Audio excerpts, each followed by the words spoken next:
Yo, yo, yo, it's your boy Sean Puff. I'm here with Lionel. And this is Smart Monkeys and Super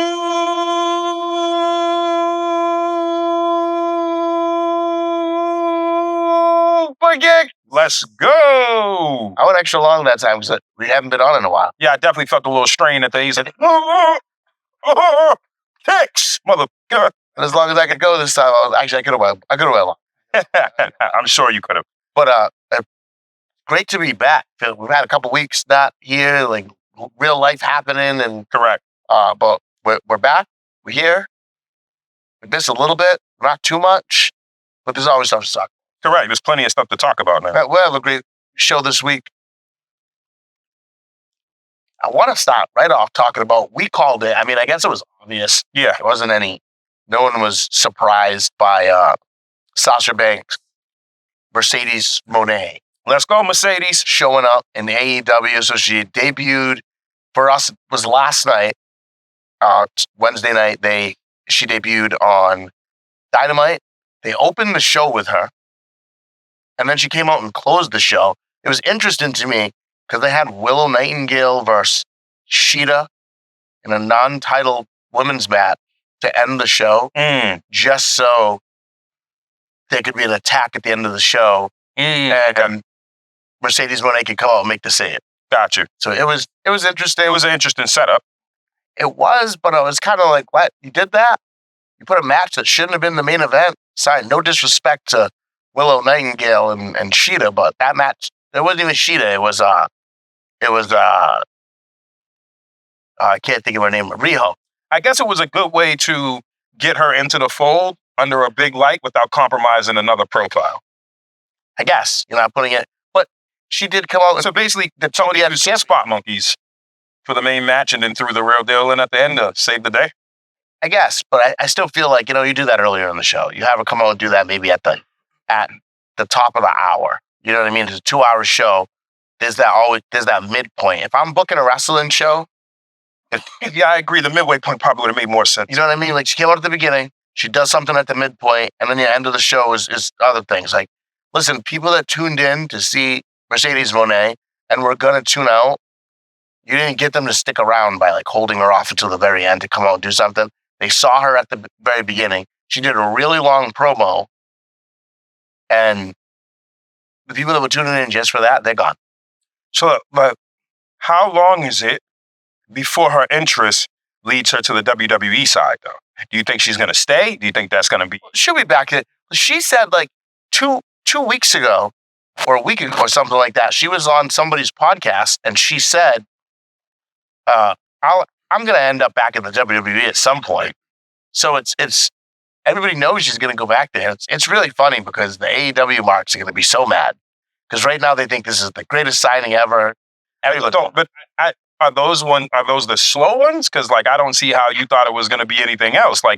I'm just telling you how it is. It looks like AEW is a pit stop for talent, right? Until they reestablish their relationship, right? Tony the bag, and they end up back in the WWE. It's like Tony gets a new toy for a little while until they go home.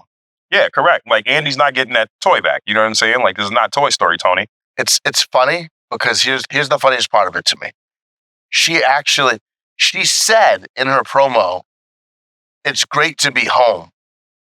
And I got what they were trying to say about it, but it was because she was in Boston, right? But they played on that. I was like, all right, that was well played, but marketing. Don't think that people don't realize that she's not calling AEW home. Yeah. I mean, I guess the marks will be marks. The AEW sexuals will be AEW sexual. That is such a wild ass term. That's wild as hell, guys. Y'all got some real. Y'all better stop playing around. They already got Vince. They're gonna start working their way around. You're gonna have to start marketing some of these names different. Asexuals. AEW sexual. That's crazy. That's wild, guys. AEW sexual. They're all about AEW. And that's it. But I mean, she came out. She did her thing. She has the same. Was she received well? Of course, it was in Boston. Yeah. No, I was just wondering. I mean, that was the best part about it is they knew to do it in Boston, in her hometown. Where she's from, that place was going to be packed with Sasha Banks. We got wild fans too, Bob. Right, on top of that, we're a wild pack of people. You're going to get, it's going to go crazy. There was some cheesy parts to it, like her theme music. They have this got a lead in where they chant So instead of her being, she was the boss in WWE, right? But they don't want to use the boss because copyright and all that crap, right? Yeah. So she's the CEO. Got it. I saw that. Yeah. And a little switch up, which is. But in her song, there's a portion that's like, I don't know if it's supposed to be the chorus, but they're chanting CEO, CEO, and it just sounds weird, cheesy. Yeah, basically that definitely sounds weird. Well, it's not even just the phonetic part, right? Because it's in the theme music. Yep. So it just sounds like piped in chant. So it doesn't sound like I think the point was to make it sound like the fans are chanting her name, but it comes across as so mechanical and piped in. They just like, yeah. Why are you doing that? Like, why are you piping in these chants? Yeah, no, it doesn't work. So, I think that I think it's great to see her back.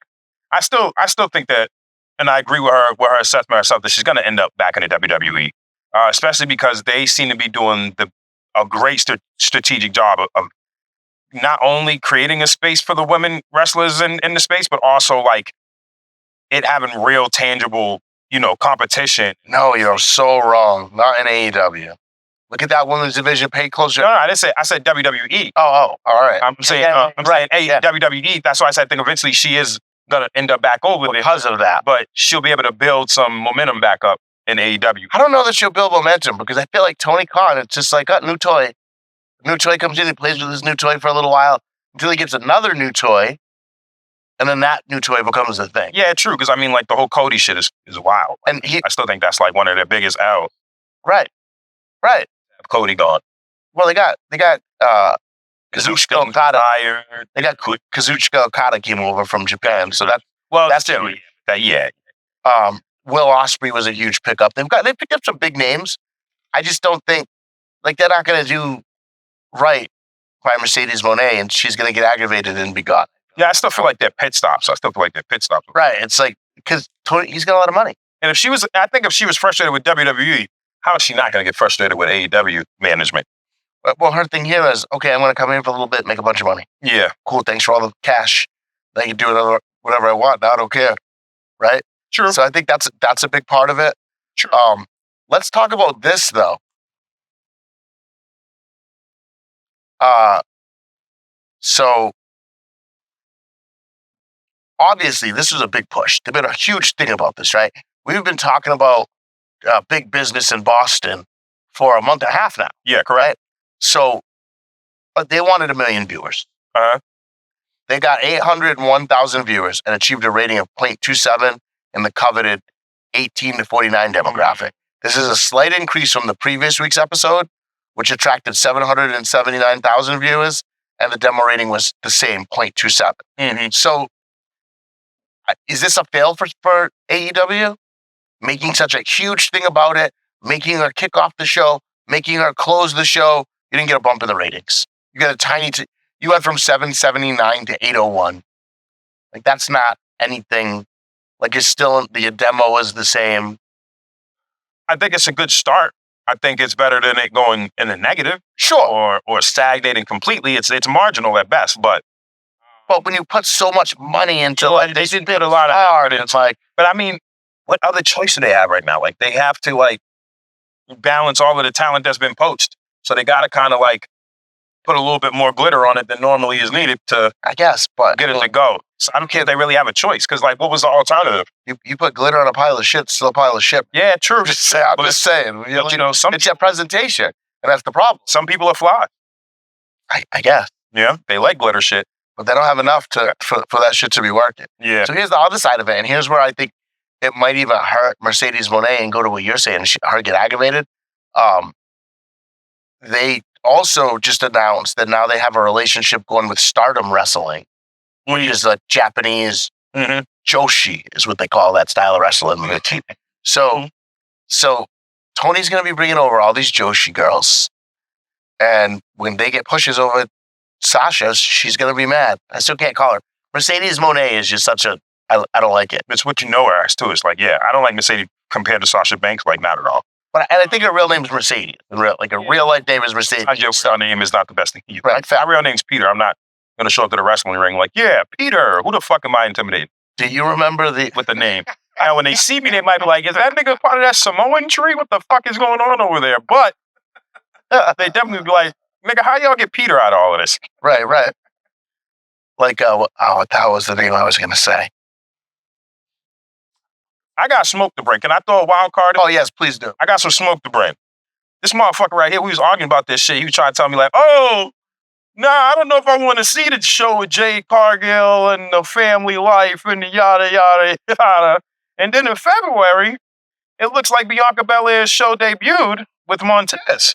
Yeah. Did you see it? No, I haven't. All right, so check it out. I might not have caught up with a lot of wrestling, but I did watch episode 1. The first episode came out on February 2nd, 2024. I obviously didn't watch it until recently, but I did watch the first episode last night. And I gotta say, I was right, motherfucker. I was right. I challenge anybody to go check it out. It's on Hulu. It's a great show. It's a great show. Let's check it out. It's like the light side of the ring instead of the dark side. And Okay. I like that. I like that polarity there. I like to show some more positive aspects of what we see happening in wrestling, especially like wrestling couples and, like how that works. Besides it being, I mean, we've seen what Christian is going through. We've seen what all these guys are going through. So it's kind of nice to see it. And on top of that, I'm going to keep it all the way at like 100 with you. It's also dope to see that in the brown space of wrestling. Yeah. Positive family dynamics. I can't complain about that because my complaint is how they Yeah, correct. That's how I know. So you're right. I should have said it. I can't set up good. Y'all saw that? Did y'all see that? I set that shit up. I can't knock it because I complain that it's always dancing clowns or angry black man. So yeah, I'll have to check it out. I definitely will. It was really good. I would say go check it out. It'll be worth the watch. I'm gonna watch the next episode, and that's gonna be something that I'm probably gonna dive into more. How they doing the demo? They're great. I mean, like everything was great. No, I mean the numbers. How they do? Oh, I didn't look at the numbers. I didn't look at the numbers. He's messing with me right now. I don't even have Hulu back end stats, but the IWC wants to know the rating. Yeah, I think it being on Hulu. I bet you they beat Sasha Banks. That's interesting. That you're probably right about that. I bet you they broke $1 million. You're probably right about that. Definitely probably right about that. It's probably different too, though, because it's probably streaming and not on live television. But we're up to 8 episodes. That's correct too. You can get into. We're up to 8 episodes of the first season. And let me just give you some of the titles real quick. And just the titles alone can give you the aspect of the positive side that we're dealing with here. So, the first episode was Loving WWE. The second one was Planning a Baby. So motherhood in wrestling is kind of fire too, because like we're in this space where like, how do you balance that? We could be looking at new wrestling families being created here, besides the Samoa tree. The training game, training for, WrestleMania and all these other things that are coming up. Crunch Time, the long distance love, what it's like to love on the road. These are things that like, we always see like the negative aspects of it. Like we see like, oh, loving on the road, he just fucking a girl in the next town. Right. We're actually getting, hopefully it can stay this way, but we're getting some positive reflection of what that looks like and how those dynamics work, especially for professional women in this space too. Professional women trying to be a mother on the road, high in demand. Yeah. On many levels, what you would consider, attractive and a sex symbol in wrestling too. So like that's hard on your relationship dynamics with, some guys. And you're right. It's different today than it was in the 80s, absolutely. Yep. But the 90s and the early 2000s too. Like look at the diva era. Yeah. Look at what the divas are doing, and everybody just knows they were just out there partying. Yep. That wasn't like, oh, I'm a mom and I'm gonna go be a wrestler. No, that was like, I'm this sexy girl and they want me to be in bra and panties and I'm gonna bang. Yep. So, and what's dope is like, so then the next one is 2. So we talked about long distance and long distance love, right? And then the next one was Too Busy to Get Busy, because that's what happens with you. You know what I'm saying? Like think about these names. Like they seem they're much deeper than what they're displaying. There's psychological concepts to some of these names, because it's right. We can relate to that. Some of us can relate to being too busy to get busy. You know what I'm saying? Like we got to work. We got to make shit happen. And then there's Stress and the Mania, and then there's the main event. So again, there's 8 episodes out so far for season 1. It first started for Black History Month, which I also thought was kind of cool. Debuted in Black History Month this year, and I say go check it out, man. I'm going to be looking forward to seeing some of this, and I'll hopefully come on week by week and give you some reviews of the episodes that we had that came out so far. I'll probably do a synopsis of everything that's happened so far after I binge watch it. And then week by week, I'll give you more updates, and I'll be looking out for the Jade Cargill show as well, because that's going to be another 5. I'll definitely have to check that out too. Yeah. So I want to bring up, I just got an alert on some more numbers on that Dynamite last night. So the show kicked off with hit 1 million. So they drew in a solid 1 million viewers for the debut of Mercedes Mone at the very start of the show. Yeah. However, as the show went on, viewership fluctuated. So when Samoa Joe defended the AEW title against Wardlow, viewership dropped to 899,000. Later on, the last quarter of the first hour, featuring the Elite, it fell further to 737,000.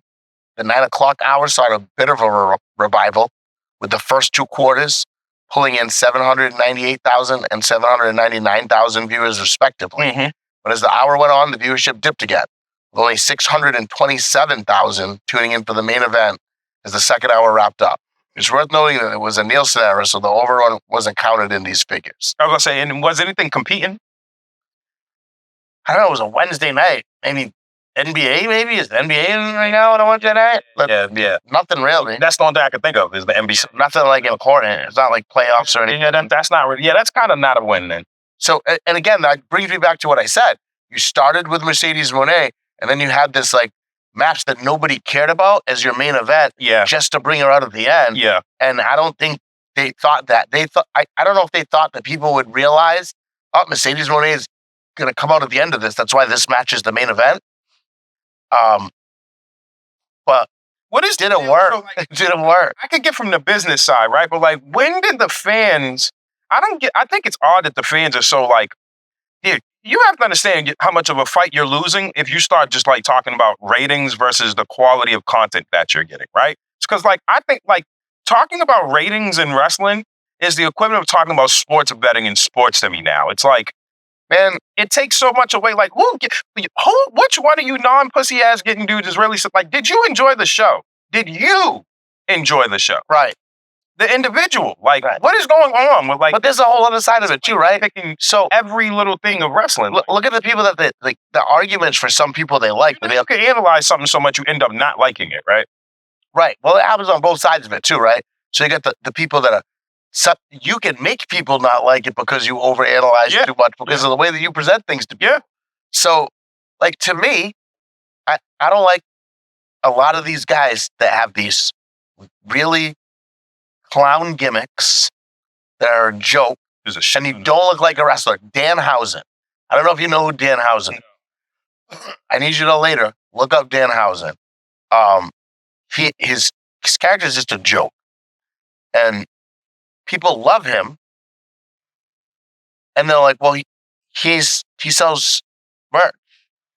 Him and Orange Cassidy, people love them, and they think they're great because they sell merch. I'm like, yo, that doesn't matter. You're not a good wrestler because you sell T-shirts. Yeah, that doesn't make you good. Oh, I've seen this guy. Yeah, like I can't stand Danhausen, but he sells T-shirts, so people think he's great. You know. He sells T-shirts, so the business thinks it's great. When I see fans talking about this kind of stuff, you're not a fan anymore. You need to go get a job at the fucking entity because, like, the only thing that you should be talking about as a fan it has nothing to do with back end shit. Mm-hmm.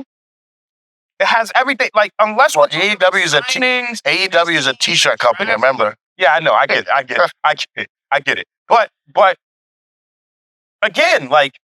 This is the only thing that turns me off for coming back into wrestling, and it's not wrestling, it's the fans. Like, the fans are like, so, like, guys, you fucking have head shaved, purple head fucking idiots. Shut up. Did you like tonight's show? Right. What did you like? What didn't you like? I don't need you to turn into fucking Skip Bayless and go on to get every fucking statue can to try to argue for an era with no talent. Well, I said that out loud. The 90s had no fucking talent. By comparison to what the players are today, I mean, let's just think about, I love old era wrestling. I love it. I love golden era. I love everything that's behind us. I love it. But the degree of difficulty of what we see or trying to be done in a lot of spaces now, besides like a Nick Foles, is insane. Right. The athleticism, the speed. I will argue that trying to hold on to the older gen is what's holding wrestling back in a lot of ways. Yes and no, because I do think there's like I don't like the sometimes it gets too flippy. Stop trying to like outdo the flippy stuff, and like I don't like when you're in a match and all your opponents, it's like a multi-person match, all the opponents are outside the ring and they all just hug each other around while you go bounce off the rope and then flip over the top and land on it. Like you're going too far, you're jumping the shark. I don't like that. But yeah, you're right. If you're just talking about a good in-ring match, it's night and day. If you when you look back at old matches, I go back and watch old matches sometimes, and I'm just like, oh, this is bad. Yeah, I've watched it wasn't what I remembered. Right. You know what I mean? Like, but it was that in the moment effect. So like it was still good, but it wasn't what I remembered, and it's not what I'm watching now.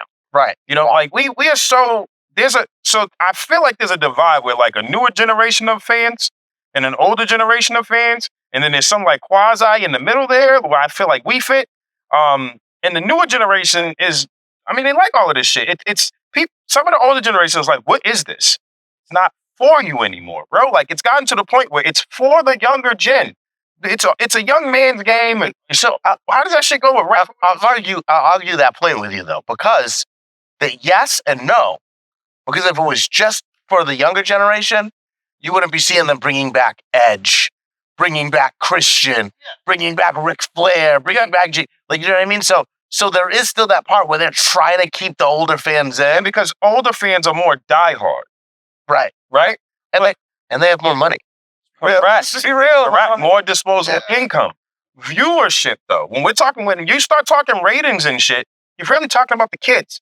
The money, the T-shirts, the da-da-da-da, that's for the diehard. Well, look at the demo. What's the demo? 18 to 49. That's their main demo. That's who their target. 18 to 49. Yeah. So, but that's a huge difference in mindsets from 18 to 40. Right. 18-year-old and a 49-year-old probably see wrestling and it's completely different. Mm-hmm. Like they like the bootios and the shit like that. You know what I'm saying? Like I'm not a fan of. I'm less. I like skills that I'm seeing, but I feel like we've gone.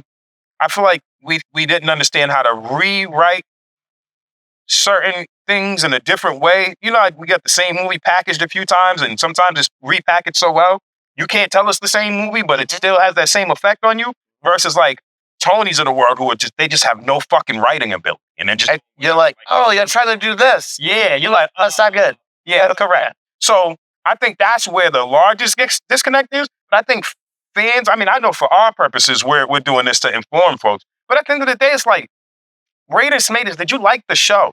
Did you like it? Right. Because ratings is the back office's problem. It's the marketing problem. That's their problem. What can you do about ratings? Right. I like ratings to me. Like, I don't understand why everyone argues about ratings. It's like, who cares? It's a talking point that I feel like came from the bigger head, like Tony and all of them. Well, also think about this. You got a box in your house? Yeah. So I don't have a Nielsen box. Oh, absolutely not. That's another thing. Like, yo, ratings is a scam. God, you guys got to look this shit up, man. Like, it's not really actually real. Like, you got to really like. Right. It's based on certain people that they select to be involved in that. Correct. And the reality is like, and this is why they're trying to move to an internet space, because you actually get more accurate analytics. Right. You know, everybody has a box in their crib when you're using the internet. So versus like me having to set this up on your TV. And like, TV's dead, guys. We're arguing about ratings in a land of dead content. Like, TV's dead, guys. And like, Mike Tyson and Jake Paul are going to be fighting on Netflix. Yo, we get Showtime. I'm glad we went through that. Showtime closed their sports department. Did they? I didn't realize. No more Showtime sports, guys. They've been slowly chopping it down. So TV's dying, guys. It's been dying. It's like those parents that were like, what's the internet thing? It's not going to last. It's a fad. And now those same grandparents trying to figure out how to send a fucking email because they was too stuck on what their times are and not seeing what the future's doing. When WWE announced that they're going to Netflix and we see Jake Paul and fucking Mike Tyson fighting on Netflix, Netflix is dominated and has controlled that space because of the imprint they have globally, jackasses. Not your town, not the American rating system. What do you think the ratings are going to be when you can watch globally whenever you want? Global. Right. Right. So that's a whole different monster. Like things are evolving. They're moving fast, but they really aren't. Just people haven't been paying attention. And this is the way the market's been moving, man. Like, yo, it's a whole different monster right now. So fuck the ratings conversation because it's going to be irrelevant soon. Let's focus on content. Do we like the content? Let's focus on being, because I hate, what I can't stand, especially being a business owner, is listening to people bitch about a problem and offer no solutions, bro. Like I can't, and that's, maybe it's the business side of me that hates the fandom of some of this wrestling shit, but I hear a lot of problems presented, no solution. The only person I ever hear really offer a solution I'm sitting next to, who tends to say, I don't like this, but this is what I think you could do. I don't like this, but this is how I think it should go. And you might not agree with him, but he's offering something. The rest of you are fucking whining. I can't find this whole thing of what Mike Tyson said. I thought I shared it in the group. I guess I didn't. What was it about him about to knock this fucker out? Yeah, so he said he's not playing around. He's like, all right, you guys think that I'm coming over here to play? I'm sick of this. I'm going to end this guy's career. They're setting. Oh, let's have a little second on this because this is definitely a viral thing right now. They're setting Jake Paul up to get the shit beat out of him. And let me explain. Like, this is why I fight. Let's just get over that, right? Like I fight, right? And I boxed, did MMA, all of that shit, right? Sure, wasn't a pro. Didn't go around with no championships belts. But that's more than the average person walking down the street talking about fight, right? And I'm trying to tell you something. Mike Tyson is light years. I don't give a fuck if he's 60 years old. He's light years ahead of Jake Paul. Jake Paul hasn't fought anybody. In fact, the only people that they're fooling are young, impressionable sports bettors, because that's what this fight is about. Mm-hmm. This is just a Vegas line. This is a Vegas line. They're fighting in Texas in an 8,000 person stadium, and this is just a Vegas line, guys. So I got a couple questions on that. So I heard some things, and I don't know how true it is. I heard that there's some weird stipulations for this match. Yeah, I heard about 18-ounce gloves, all this other shit. Well, here's what I heard. I started going for it. I heard that Jake Paul gets to wear headgear. Mike Tyson doesn't. Yeah. Mike Tyson will be tested for performance-enhancing drugs. Jake Paul will not. Mike Tyson, what was the other one that it was? Oh, Mike Tyson has to meet weigh-in. Jake Paul does not. The craziest one to me is Jake Paul can tag his brother Logan Paul in and make it a 2-on-1 fight at any time. Yeah. So, most of those that aren't true. No. Okay, good. Actually, this was just reported. So Jake Paul clears up Mike Tyson fight rules in angry response to leaks. He's really pissed that people are meddling with the business. Because here's the thing. Jake knows just as well as Jake wouldn't do that. Jake's a businessman. Right. You've been fighting all this time without headgear. If you go in headgear with Mike, then you've already lost. Right. Listen to us. You lost. You have to, the risk is what we're paying for. Right. Everybody's actually been paying to see you get your fucking head knocked off. And everybody that you lined up has been terrible. Like, I love Anderson Silva, but Anderson Silva is not a boxer. Mm-hmm. And they're comparing him beating up old guys in that realm versus Mike fucking Tyson, guys. They're like, well, Money Mayweather. Man, Money Mayweather was about money. Mike Tyson, listen, you fucking novices. Look up all of Mike's opponents. None of them were ever smaller than him. No. Jake is a fucking baby, guys. No. You guys are out of your mind to think that, and listen, I have people on my timeline saying, 3 rounds and he's going to get. Mike could literally throw 3 punches every round with the intent of knocking him out. And if he catches him with one, he's going night-night. Mike has to exert no energy. Because if you watch a Jake Paul fight, he cannot fight, guys. He's fighting Nate Robinson. Nate Robinson was one of the shortest basketball players ever. The guy can dunk, and you guys thought he was going to win a fight?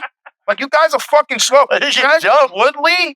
Like, sure, some of the MMA guys he smoked, everybody was like, how's he going to beat an MMA? He can't elbow the motherfucker, so what did you think it was? Pugilism, as far as boxing is concerned, is a completely different monster from MMA. So yes, I would have liked to see some of those guys starch him, but I'm going to leave you with one tidbit. He knocked out Tyron Woodley, right? Mm-hmm. But Tyron Woodley, with no kind of hands. Tyron Woodley's a wrestler in MMA. That's what he's been known for. The only person he fought with any kind of hands that you thought would have gave him some time was Anderson Silva. And Anderson Silva has been kneed in the fucking face so many times that he'll just fight for the fight's sake of fighting because he loves it, but he shouldn't be. That he's been punch drunk, knee drunk for a long time. But the one person that we saw buzz Jake and almost put him on his ass was Tyron Woodley, and Tyron Woodley is nowhere near a prolific puncher. You're wrong. Tyson. You're wrong. February 26, 2023, he lost to Tommy Fury. He lost to Tommy Fury. There goes another one. Thank you for bringing me to this other point. Tommy Fury is not even close to as good as Mike Tyson. Not even fucking close, guys. So why? I'm just telling you, you guys are going to blow some money by believing these narratives and Jake winning, and I'm betting the house on fucking Mike. Hey, it's funny because, like, I feel like people think that, oh, Mike Tyson's just going in, especially with all the internet talk. And someone was telling me the other day, they're like, well, here's what I think. I think Mike is in training, and he's not going to hear all the internet talk. I'm like, you're nuts. It's Mike Tyson. He's paying attention to all of it, and he's going to, like, you know how, you know those videos are like, and I took that personal. That's Mike Tyson all day, every day, everything. He's taking it all this shit that you guys are talking on the internet. Mike Tyson is taking that personal. Correct. Like he's gonna bite his ear. He's like, yeah, he might bite that one. Here's the thing. You guys are feeding into a narrative that actually didn't come from Jake. This narrative actually started when Mike Tyson fought Roy Jones. Let me give you some context. Gilbert Arenas talked about this, and I was fucking screaming at the TV because I was so happy somebody fucking said what needed to be said, which was Mike Tyson, when originally he was coming back into boxing, you remember he said he was going to fight Evander Holyfield again. Mm-hmm. Evander Holyfield saw that man training, and said, yeah, no, I'm not doing it. Right. So then Roy Jones signed up for the mission. And Roy Jones saw him training, and said, yeah, no, I'm not doing that. But then what happened is the only reason Roy agreed to the fight is because they created the stipulation. Right. So this idea was coming from old Roy Jones, who's one knockout away from CTE that don't want it, trying to keep his faculties at the end of his life, right. saying, Mike, I was never even in your weight class, bro. I don't want that problem.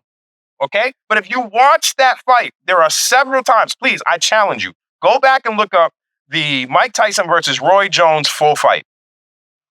Mike took steam off of everything. There was one time where he caught the shit out of Roy, and you saw him apologize to him. Because the stipulation was to not knock him out and take some steam off the punches. You have to understand how dangerous that motherfucker is for professional vets to be like, yeah, we're at a point in life where we don't want to take that. Right. Because you still got it. Last point, he was more about money at that time, too, because he was in a bad spot when he was trying to come back, right? Because he needed money more. Roy was. Mike was all right. Mike's always been, Mike's friends are sheiks and shit. So true story, yeah. You're right. You know what I'm saying? Mike, niggas just throw money at him. You know what I'm saying? Mike's always going to be all right. And he said that, too. He's like, you guys think I need money? He doesn't need no money, bro. He's Mike Tyson. He literally took this fight because he wants to be the dude to knock Jake Paul out and retire him. He wants to retire him. He wants to end him. And retire him. He wants to make this. Mike Tyson wants to make Jake Paul say, I do not want to do this anymore. Mike Tyson is going to listen. He said he wants him to go join his brother in WWE. Yeah, he did. I was dying. That's why this ties back in. He said he want to retire that man and have him on the next episode of WWE. You understand what I'm saying? He wants to put that man on Monday Night Raw. And you ain't going to accept him after Mike Tyson beats his ass. And here's the craziest, so the narrative of diving, the narrative of Mike, this being performative. Mike doesn't operate like that. Mike hated that he went through that with Roy Jones. And he refused to do it again. Right. So he's only fighting to fight serious. Although, I will say, he did have at least that one match with dude took the dive. You remember that? Who was that? McBride? No, Hurricane Peter McNeely, who's from Hollister, Massachusetts. So here's the problem with that one. I do understand that, right? That was not... All right, I want y'all to do your homework, okay? Because there was the initial story, and then there's what it was. Mike didn't pay anybody to take a dive. Mike wasn't there for nobody to take a dive. McNeely had gambling debts. McNeely was set up to take. It was unbeknownst to Mike that McNeely was going to take that dive. He was just like, I'm going down in this round so that they don't kill me. He was like, oh, these dudes' money. Yeah. And this is the crazy part. This was when we had illegal sport. We have legal sports betting now. What the fuck you think's going to happen? Listen, don't y'all think it's kind of funny that Jake just had a fight? Jake Paul just had a fight nobody's talking about? See, nobody even remembers this last fight. This nigga just fought a month ago. Nobody even remembers his opponent, and he knew that. So how can he keep the circus going? He has to take, who else is he going to fight? We didn't watch it. Martin last second, 2024, he fought Ryan Borland. No one cared. I watched the fight. First round TKO. Correct. It was a quick TKO, but Ryan Borland's trash. It was dumb. Nobody cared. It was just for him to stay moving, and he thought maybe he can milk it the way he did because nobody gives a fuck about Tommy Fury either. You're right. So he had to go through that Borland fight, it sucked. Yes, it was a first round TKO, but it still sucked. Like, imagine me telling you that first round TKO sucked because the opponent was so trash. Fat, sloppy piece of shit, like he shouldn't even been in there. That's not Mike. I hear people talking about Mike's condition. I'm like, have you not been watching Mike for the last 3 years? He's been treating like a animal. Yo. I would argue and say he's never going to be 19-year-old fast, but that 60-year-old man will beat 90% of the fucking people that walk in front of him. He can still fight with some of the top heavyweights now. And all he's fought is heavier guys than him. He's short. He's 5'10". He's listed 5'10". He's really 5'9". Mike Tyson's my height, guys. Yeah, listen, I'm not fighting Mike Tyson. You can be like, I'm going to train you for a year and a half. And Mike is going to get 3 weeks to train. Like, nah, I'm good. It's Mike. It's crazy. 3 weeks? Nah, I'm good. Yeah. Like, if you can't even give, I wouldn't, if you told me he get 2 hours, I'm not interested. If I could catch that nigga early in the morning, crack of dawn, like he just woke up, let's try it. Let's try it. Yeah. Maybe he's slipping. Maybe he had a wild night last night. Maybe he was fucking them girls and sleeping with that tiger. Or maybe he's fucked up right now. I'll try it like 7 o'clock in the morning. Yeah. But if you gave that nigga 2 hours to get his fucking work done, no, you let Mike warm up. Are you guys, is your eye test really fucking you up that bad? Yep. Like, yep. Here's my biggest point. Here's my last point. My biggest point. If you know fighting, what is the last thing to go? Power. And that's all he needs is timing and power. And I assure you, there is nothing that Jake can throw at Iron fucking Mike Tyson to knock him out. People saying that Mike will get knocked, I fucking hate you. I hate you. I literally hate you. Now, hey, if I'm wrong, I'll come back on and say, all right, y'all can hate me now. But I'm a fighter, bro. Like, I know niggas that can fight, and I know celebrity death. I cannot wait for this. This is celebrity death match. Oh, right. This is it, guys. Right. It's absolutely We're here. Nuts. We're here, guys. Tyson's gonna lay him. I cannot wait. So you're reading the real rules, right? His brother cannot get involved in this match. Correct. Because here's the thing. When I read that, I was kind of like, why would Logan? Like, I feel like I'd be like, nah, dude. me and you're like, you signed the contract, and I gotta check it out, Sean. I just signed up. I'm fighting Tyson. Yeah, I got in the rules that I can tag you in and we can make it a 2-on-1. I'd be like, yeah, I'm gonna be in the back. You're tagging me into that. Correct. Like, tagging the mic? Nah, I'm good. No, I'm good. Logan Paul. I'll be tagging your ass right back. Like, no, let's do. Come on, nigga, we be playing tag. Mike over there just fucking bobbing and weaving, waiting for one of you motherfuckers. Like, nah, nigga, you go. The brother's gonna end up fighting about who's gonna go in there. I'm gonna go defend my U.S. title on Raw tomorrow. I'm like, oh, this that. Here's the craziest part. If they wanted to sell $1 billion match, he should have did this before Mike. Mike should have been his ultimate. Yeah. Who he should have fought before Mike is his brother. Yeah, but his brother's not gonna do that now because he's got his WWE deal. Why you know? I got a WWE deal. We're talking. These niggas are getting sued right now. You know, Prime is in a lawsuit right now, right? No. Prime is in a lawsuit right now. I'll say allegedly they are. I've looked it up, but I'll say allegedly to protect our entity because they're sensitive in there in the spaces. For having poisonous, if not hazardous, contents in this drink. Really? That is sold primarily to youth. Nice. These niggas don't care?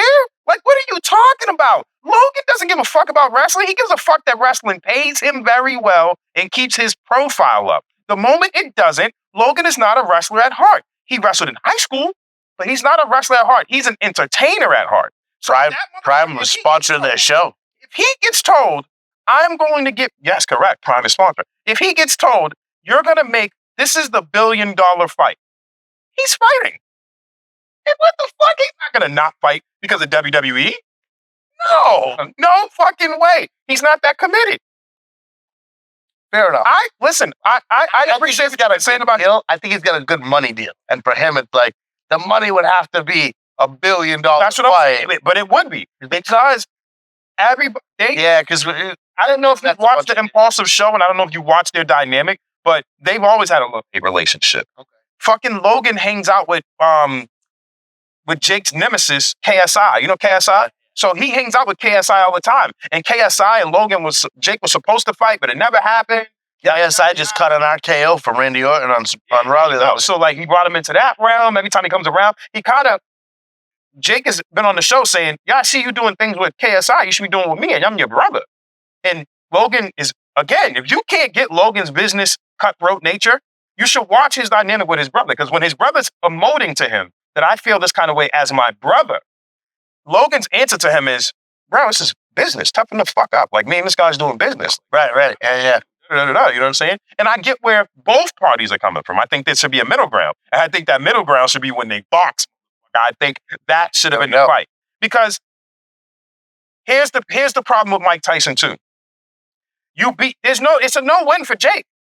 You beat Mike Tyson, who are you going to beat Luke? First off, it's not going to happen. Listen, fight gods. If you let this fucking happen, if you let Iron fucking Mike, if Mike Tyson goes down, masculinity is dead in this world forever. That's the sign. If Mike goes down to Jake Paul, masculinity has died forever, guys. Forever. I just don't see it. I don't see me wearing lipstick the next episode. For real. We're going to be here all fucked up. Here's what it is. My name's going to be Patrina. Lionella, we're going to show up like, with your host, Shauna and Lionella.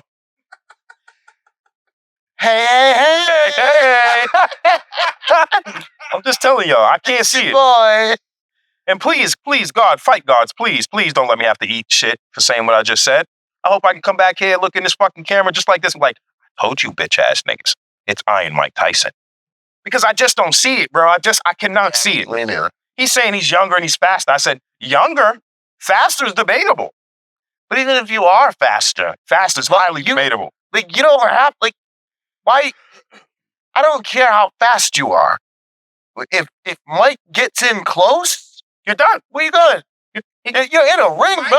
It's not like you're going to run 5 blocks up the street. Yeah, you're faster. If you had to run away from Mike Tyson, you will win running away from Mike Tyson. But you're in a boxing ring, and that's his that's his realm. That's his yard.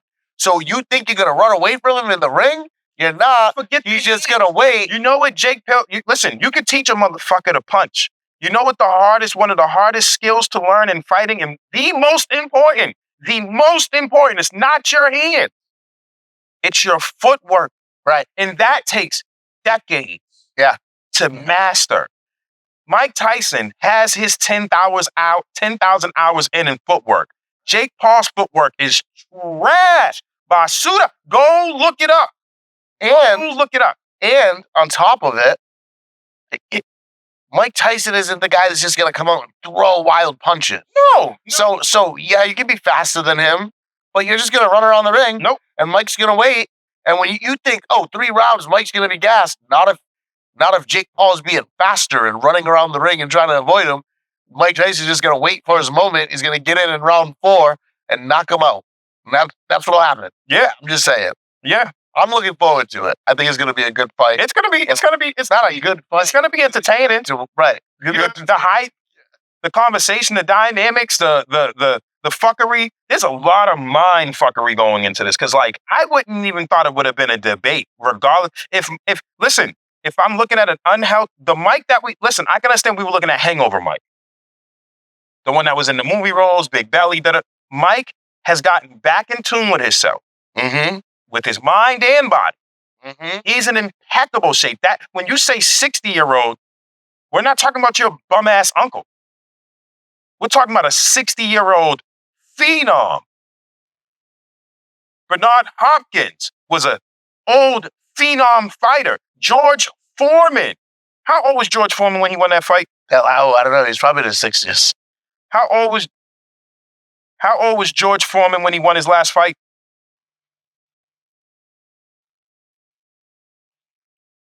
$1 million question. He had to be in his 60s. Had to be mid-60s, I would say, right? He was old. He had to be. It doesn't even matter. Like, this dude does not have a... He's late 40s there. But I know he had a fight later on. He had a late fight, and then I'm pretty sure he won. But anyway, the point is, you're not fucking... Like, Mike Tyson's 57 years old. Listen. He's not even 60. Yeah, he's not even 60. And like, not for nothing. Yo, you guys play this ages shit like crazy. I know some 50-year-olds that'll wash you motherfuckers talking online. Right. Like completely. Right. Say it to a 50-year-old spry wrestler. They'll wash you, bro. How old is The Rock? How does he want to say that? The Rock's going to be 50. How old is The Rock? Rock's older than me. The Rock's not my age. The Rock's going to be 53, I would say. He might have been the same age. How old is The Rock? 51. So you're going to tell me you can beat up The Rock? You fucking commenters online? I'm telling y'all when I'm 50, I'll fuck you up. Like, there's a breed of species of humans that are just not like everybody else. They've bought into the warrior in the garden mentality. Right. So don't get it fucked up because we be sitting around with our little bonsai trees and playing fucking Yahtzee with our kids that the animal, the warrior, is not in the garden. There's a subset of species like that. Again, I'm not Mike Tyson, but I'm a no. When people, let me give an example. When people, I joked around earlier, but I've said to them, like, I'm not the person to ask if I offer you this amount of money, would you fight this person? Yeah, I would. Fuck are we talking about? Because I understand. Listen, some of y'all think size matters. Some of y'all think age matters. Skills matter. You know how many fighters that are great fighters, but they're actually pretty stupid, but they just know how to fight. They've mastered that zone. And skills matter. Now imagine the fighters that are keen and know how to fight. Right. So for me, when I assess everything. When people say to me, oh, would you fight Shaq? Would you fight Big Show? Would you fight Undertaker? In their primes. All I'm doing at that, first off, how much money are we talking about? Right, fact. Because there's one. I'm thinking about this. I'm like, I would, in their primes? Yeah. Am I in my prime? Right. In my prime? I will. Absolutely. Fucking, yeah. Right. One, and number two. What are the rules? Or let's say, what are the rules? Like, correct. What are the rules? That's my other question. How much money? What are the rules? And then my last thing is literally, fighting is about taking away their strengths and exposing their weaknesses. A lot of people in this age of new fighting, it's just like new basketball. New basketball is just throwing the fucking ball up. There's no method to the madness. It's just shoot a three. I'm driving to the hole. I'm open for a layup, but I'm going to pass it out. Shoot a three. You know what's crazy to me? These same dudes, right, that feel like this are the same dudes when watching wrestling expect Orange Cassidy. They think it's great that Orange Cassidy, this tiny guy, is beating the big guy. Like, man, you're rooting for the tiny guy to beat the big guy. You're rooting for old ass Edge to come in and win the championship. Correct. But then you don't think it can happen in real life? I can't believe that the fandom has gotten to the point where people actually believe. Like, listen, here, let me even say this.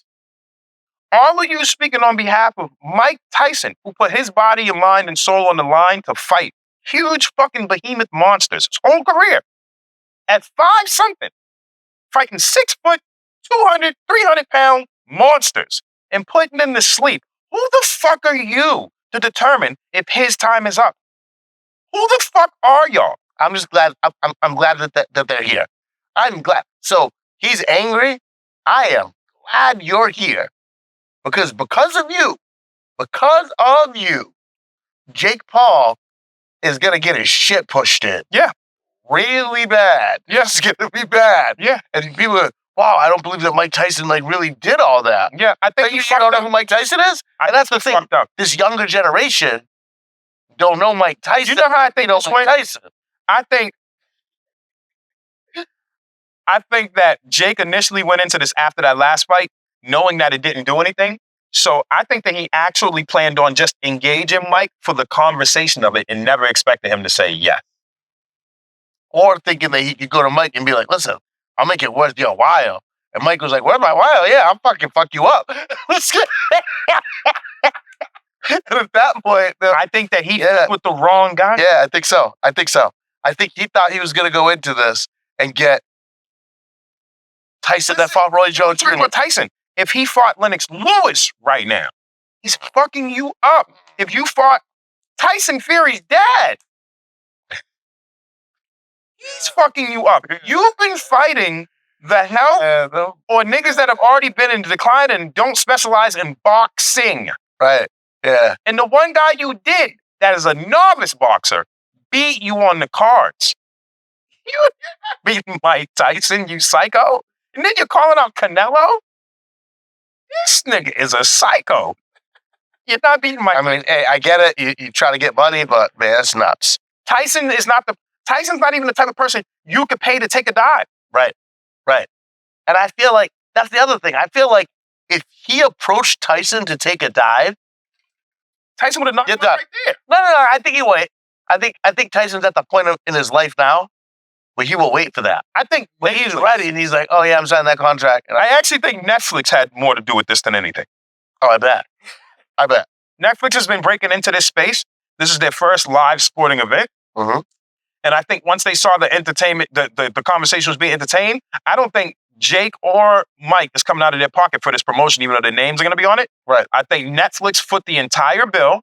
They understand the eyes that'll be around it.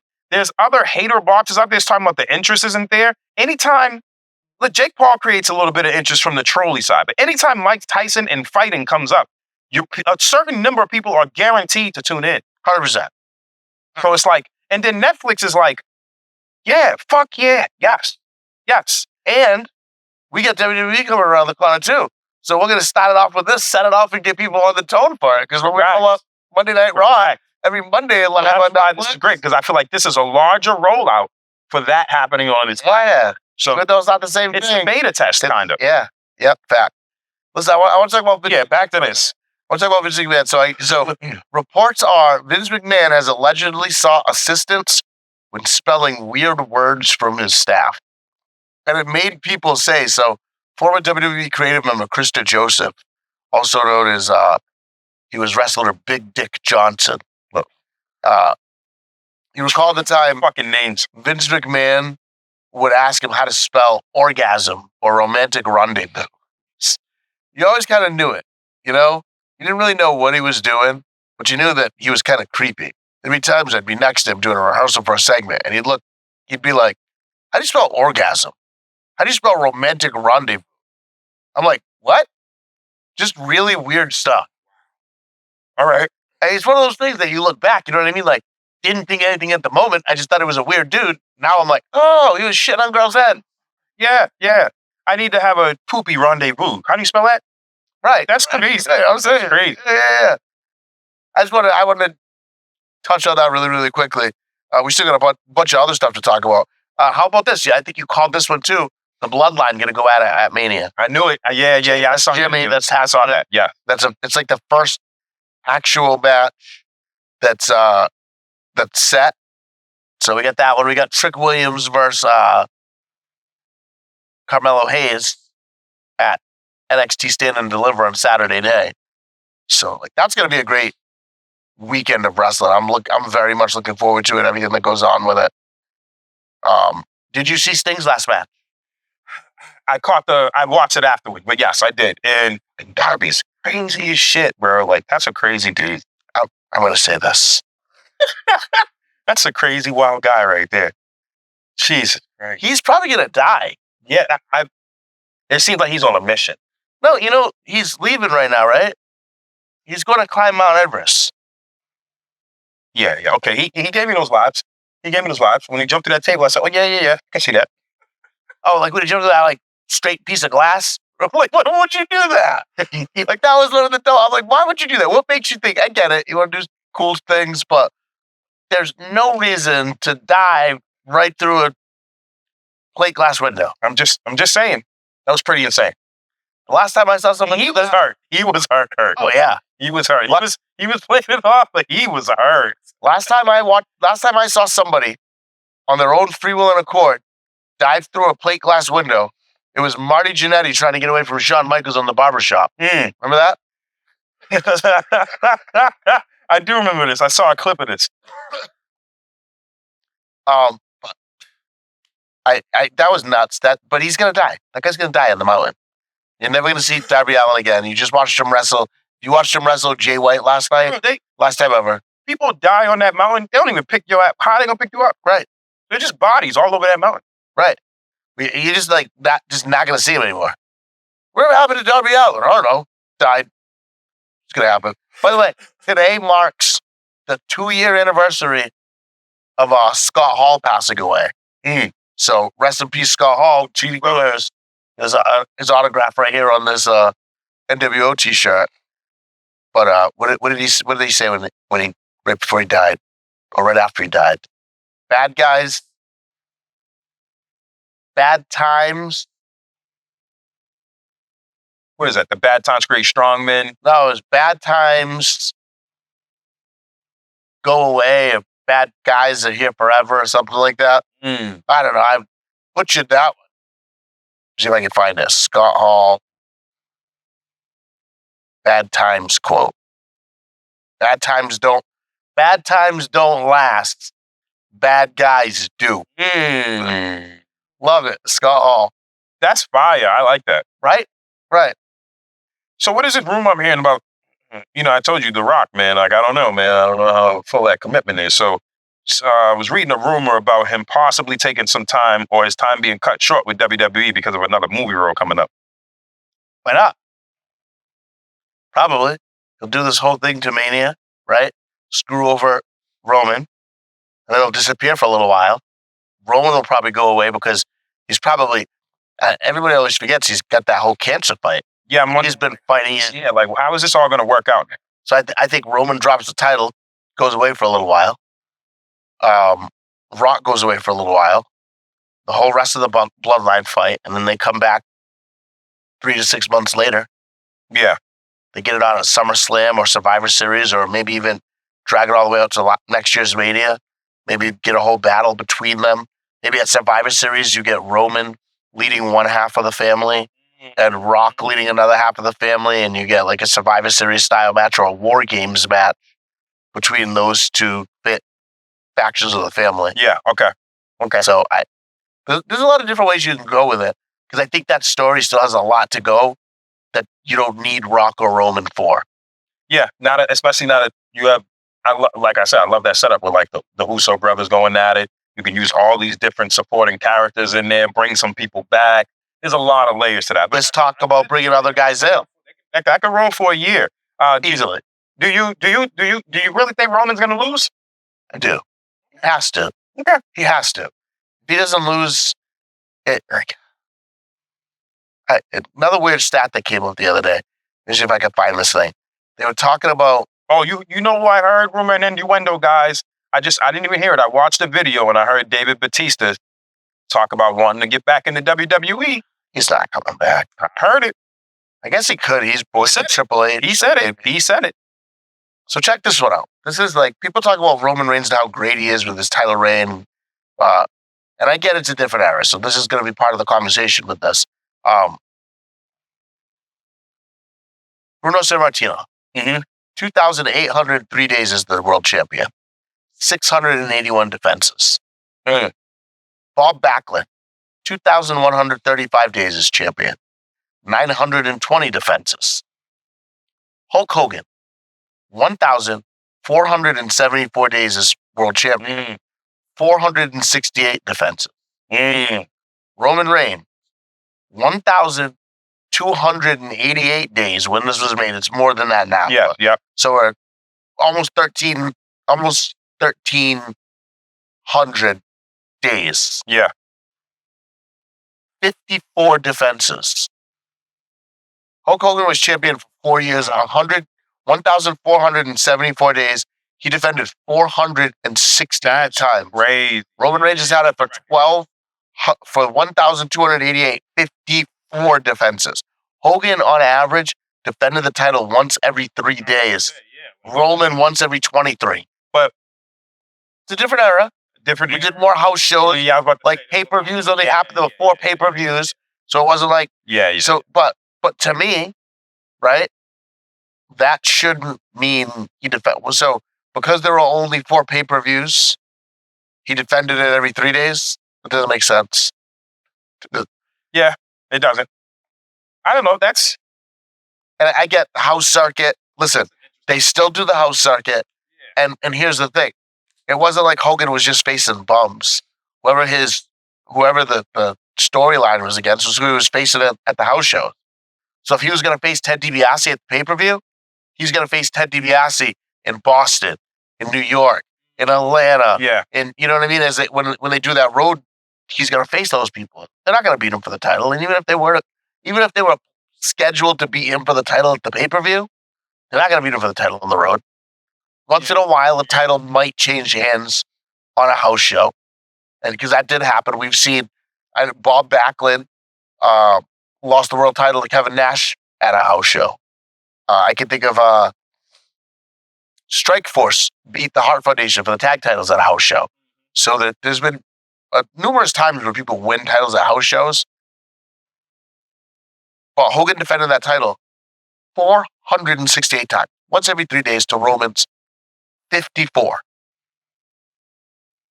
Wow. That's crazy. If Roman defended the title every day from now until he broke Hogan's record, he still wouldn't have as many title defenses as Hulk Hogan did in his 4 years as champion. Right, correct. That's wild. It's funny because I was reading a story, we were talking about, Undertaker's role in WWE. We saw the pop-up before Perth and everything like that. We've seen a couple of little conversations since then. But it's funny because on his podcast recently, he has expressed that, he's thinking about, it's not that he's considering coming back, but he is struggling with the post-ring life. A lot of athletes go through this. I saw, there were some people laughing at John Wall, who was a basketball player for the Wizards. Mm-hmm. People are laughing. I'm like, people fucked up because they were like, oh, you make so much money. How could you ever want to commit suicide and da-da-da-da? And it's like, bro, like, y'all really do not believe that in some scenarios, more money is more problems, bro. Like, you don't, you can't discern who really fucks with you when you hit a certain level of money. I mean, I'm slowly on my climb and my grind. I'm making my little modest money, and already I can see that it's shaking people at their core. So imagine having millions. Imagine being a part of that small percentage of people that have access to resources in abundance, and then everybody wants to gauge that. So, right, I just think it's sad but sobering to hear from Undertaker talking about his experience as he's accepting retirement. Lots. All those guys are going to start. He said, my transition, I knew my time had come, but I wasn't ready for it to come. I just knew that my body couldn't deliver what my mind and my heart wanted to give the fans, and it was kind of difficult. You have to remember that over half of my life, being in the ring is what I did, and then it's not there anymore. That does it. It leaves a huge void in you because you're trying to fill that void, which was a passion. You're trying to find out what the next passion is and what it is that you're going to sink your teeth into. And that just may not be something that will ever, there may just be nothing that can ever refill that void. So again, and a lot of athletes go through that. Kobe Bryant talked about that. Like after he stopped playing ball, he was like, okay, what can I do? And it was like, this is why I think it's, sometimes I wonder, I respect that Undertaker knew that, okay, I've literally reached a point now where I can't undersell this to the fans anymore. So I do appreciate that. But then I also wish that guys who step out of that space, whether you're an athlete, whatever, we have a whole swath of tradespeople that are about to retire. All the boomers are retiring. There's going to be a huge void of trade. They don't have enough young people to fill that void. My point is, is in any industry, in any spectrum, when you have people that are older and they feel like they don't have any more use because they're not the main character, you have to learn how to play supporting roles. And I think that it's imperative that you understand that developing the next line of main characters is just as important as when you were one. And I think that there's a great opportunity for Undertaker to step into developing more talent. I think that there should be more wrestling institutions open where there's the school of the Undertaker, there's the school of the Bloodline, and you're learning these different tactics. I know they do have things like this, but I just wish that I could see these guys step more into it, because even like with The Rock stepping back in, it already turned into like a weird power struggle dynamic of characters and personalities, where I think that's actually playing more into his step back with some of the film stuff than it is him actually giving a fuck about the film. Okay, this is like it actually being some dynamic that's happening behind the scenes, because that's not how they sold it coming out the gate. And now all of a sudden there's all this fake amicable bullshit going on. Right. You know that's not what's really going. Right. Just might not. He might be happy with everything that he got, but he might not be happy with where they are. Could be that. I think it is some of that. So I also think he felt slighted by the fans because of how they reacted to him. Yes, and I hate y'all for that. I hate y'all for that. He thought they were gonna be like, "Oh my God, it's The Rock." Fuck y'all for that. Yo, how come y'all be doing all this emoji shit on my screen? How come y'all can't do the fuck you symbol for that? Because you guys pissed off The Rock. You guys pissed off the Great One. He should fucking rock bottom. All you simps. Really? Okay. Be respectful. Why y'all be so rude to the OGs like that? Like, I understand how y'all feel about Cody. I understand. He's the fucking Rock. Y'all could have at least been nicer about it. You know what I'm saying? Y'all just said, I don't like him. And y'all started booing at me like, yo, it's The Rock. Like, listen, I don't even still understand the Hulk shit. I think we should let it go. But The Rock didn't do shit. Like, what The Rock do? He didn't poop on nobody's head. Yo, they want Cody to finish that. They want Cody to finish that story. Right, Cody, like, right now. This needs to happen. You came back for this. It needs to happen. People are angry about it. Like, seriously. Well, now I hope he finishes it. If everything is moved the way it has moved, then he better finish this goddamn story. Imagine if he doesn't. Yo, here's my thing is what I think the worry is, and tell me if I'm wrong, or tell me if you already have a theory, because I think we kind of touched on this before, we didn't get too deep, is, okay, yeah, he finishes the story. Now what? Right. His whole identity has been built around this story. He's getting this story. Now what? I think he's in that never-ending story. You're either going to hit obscurity by stretching the story out too long, or hit obscurity by accomplishing the fucking story. Now nobody's invested in the way it was. Most of these fans are fickle, bro. So when you complete that story, they're going to move on to the next one. Fact. Yeah, you're right. Not diehards like, you, but like the fickle younger age or instant gratification. You know what I'm saying? It's like, oh, okay, you completed the story. Now, yep.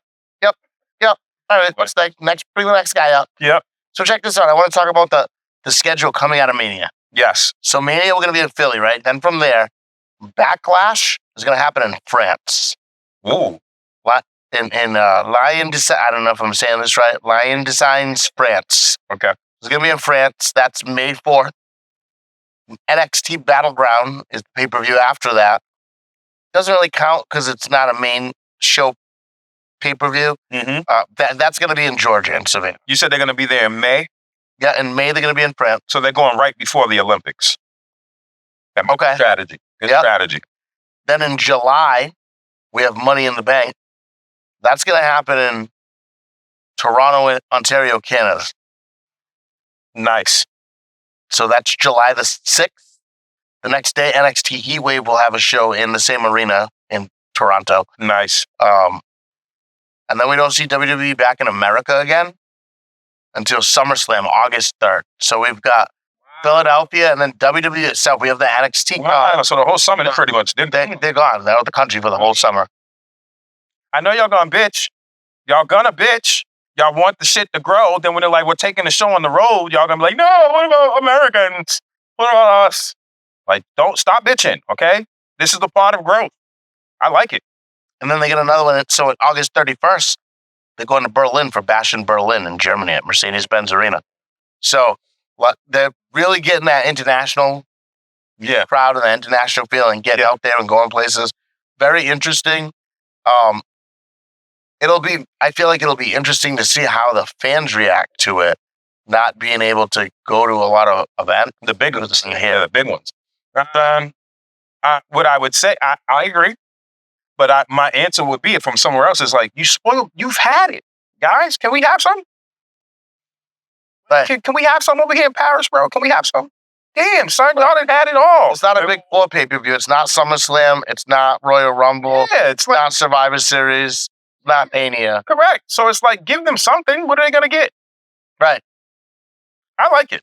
But it's interesting that we're getting so many because, I mean, we just had not Money in the Bank. We just had Elimination Chamber and Perth. Now we're going to have Mania here, and then we've got 3 in a row.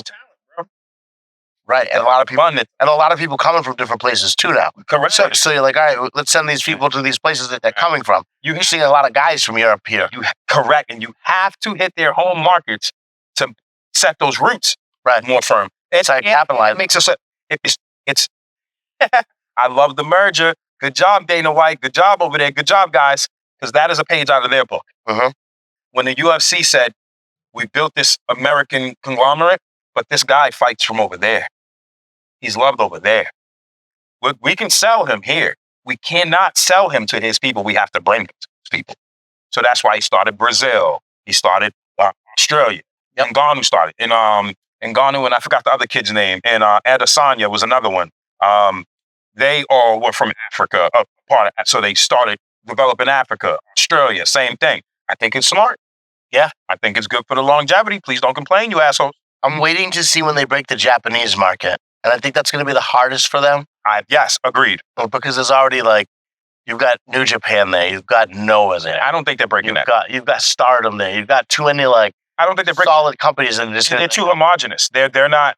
Right. They like their brand. Right. Of wrestling. I don't think they're breaking that market. I think that they can. I feel like if they were gonna, it would have been done already. Because you've got Shinsuke Nakamura. Exactly. You've got Asuka. You've got Kairi Sane. You've got Io Sky. You've got enough talent that you could go over there and be like, "Hey, we're gonna put on a show. And we're gonna feature your talent." I don't think it'll happen. I don't see that. Yeah, I don't see that happening. I some places are, you go to Europe and shit like that. They're all a part of that ecosystem. Japan, even though they've been emasculated by the bombs and all the other shit, the war and everything, they're still some of the most homogenous, traditional people when it comes to what they love. Right. And wrestling is something that they fuck. Right. I love Japanese wrestling fans. As I've been doing some studying and stuff, it's the Hello Kitty world. You know what I'm saying? They love, Mario and all, you know what I mean? Some of it's weird to me. It is weird. So Stardom, all the females in Stardom, half of them look like anime characters or Sailor Moon or it's nuts. But that's their vibe. Yes. You know what I mean? That's their culture. So of course it's weird to us. Some of their dishes are fucking weird to me. I'm not eating some of that shit, but fair enough. Fair enough.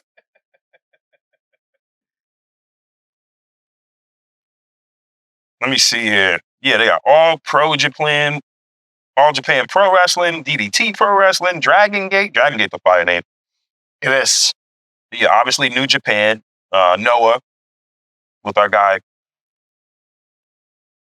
AG over there. Oh, this is the Joshi you were talking about? Joshi? That's what they call World Wonder Ring Stardom. Yep. There's tons over there. So and shit. And I feel like Europe kind of fell apart after COVID. So the wrestling scene in Europe and Australia isn't what it used to be. So it's easier to get into that market. Europe does something. Australia shocked. Okay. They shocked me only because they're outback people. Okay. I didn't expect, whether it was the COVID front or any of this shit, I didn't expect it. When you think outback is the masters of rednecks. You get what I'm saying? They're the original redneck. Yeah. So when we talk about where this derives from, I still expect some more talent. Because what do we got? Who's all from over there? Rhea Ripley. Yes. Screamo. Osprey's from there, but he's in AEW. Yeah, but yeah. still, I'm just saying. I'm trying to think of who else. What's his name? The big guy. Why can't I think of his name right now? Bronson Reed. Okay. Bronson Reed is from there. So I've expected more talent to come out of that space. I guess, but there never really has been. Like even when you look at historically, you had the Bushwhackers, but they were New Zealand. Is that in Australia? They're same family. And then you had Outback Jack, who probably wasn't even like I don't know for sure, but I bet you if you Google Outback Jack, he was probably from like Ohio or something. I bet you that dude was not even Jamaican enough. I mean, Jamaican, Australian and all. Let me see. Yeah, nah, there's not a lot of names here that's like, oh, what Australian wrestlers? Yeah, this is just it's weird. It is weird. There are a few. There was one of the girls from the iconic European. What's her name? Emma. Emma, female wrestler. Yeah. She's from Australia. So there's a few people. Yeah, not too. I don't know. I think we have expected more talent coming in, but again, it's a good thing. I think that they're moving around and opening up the market more. I do agree. A lot of shit fell off in Europe after the pandemic. So, I mean, they're over there like virtue signaling themselves to death. So that's kind of what happens. Right. Fat. So it really happened. Yo, let me just tell y'all something. Look at Europe. Forget America. Fuck us. We're the drunk bastard cousin. Look at Europe. Read the story of the fall of the Roman Empire. Look at current day Europe. And then read the fall of the Roman Empire. Mm-hmm. Don't compare America. We are a conglomerate of stupidity. Look at Anglo-Saxon, homogenous Europe, and then look at Anglo-Saxon, homogenous Roman Empire. And tell me it's too close. And people are talking about the fall of America. I don't think that we really truly have a real grasp that we are still, forget the American Revolutionary War and all, we've been beyond that, bro. We've been way past Paul Revere's ride, who only rode like 5 miles or something. So you didn't even like do the whole course. It was a young woman and a person of color that did the whole ride. But anyway, I digress. And their names just didn't even fit in the. It was more of, we're gonna make a poem. Yeah. Listen, my children, and you shall hear of the midnight ride of Paul Revere. Correct. So you would omit it for phonetics sake. Yeah. That it just got lucky because his name rhymed. Correct. But pay attention, because the parallel to me is like what you see in the wrestling space out there. You can see across all industry and segments out there, and it's actually far worse than people say. Because like even them holding wrestling in Paris is interesting because there's an entire revolt going on over there right now. With the Olympics being held there too is actually insane to me too. Because like you can look it up. Like go look up a video of farmers revolting in Paris. These farmers, thousands of them. I won't say hundreds, thousands of them took their tractors, filled that shit, tractors, excavators, all of that shit, filled it with manure, drove to all the rich people's houses, and dumped shit on all of their properties. Go look this up. Macron, all that whole shit. France has got a whole issue over there. So I'm actually surprised that all of these world things, wrestling, all that stuff, is messing with that space right now. But I know wrestling's more edgier. I think the Olympics I'm more surprised. But what? Right, yeah, that's crazy. Listen, so before we get out of here, I want to get on a topic that I kind of talked about with some people in the group chat. Yeah, and I definitely wanted to get your thoughts on it. Right. So, did you see the Golden Globes? Yeah, I saw some of it. I don't ever watch the whole thing. You see John Cena? What is? I understand it's for the movie ring, but man, what is going on? It felt like a ritual, bro. Right, and that's what I want to talk about. So there's a lot of people saying that was a ritual. It was hazing. It was something like I didn't really see the whole thing, but I've seen the pictures of John Cena standing there naked with a little thing in front of him. Like what is up with that? So you've been around. Not like that specific industry, but they overlap anyway. So you've been around it. Like, what do you think? Let me make this easier on everybody. 1 or 2 people speaking on the nature of Hollywood and entertainment and that whole industry, that sector, is one thing. We've seen hundreds of people come out of that space, die, telling us this shit. Now, I think this is where we run into the problem. I think that we all understand what it is. Truthfully, deep down in our core. I just think that most of us are too pussy to do anything about it. I think that I know that we have a pussy demographic of humans on this planet because we don't even stop child trafficking.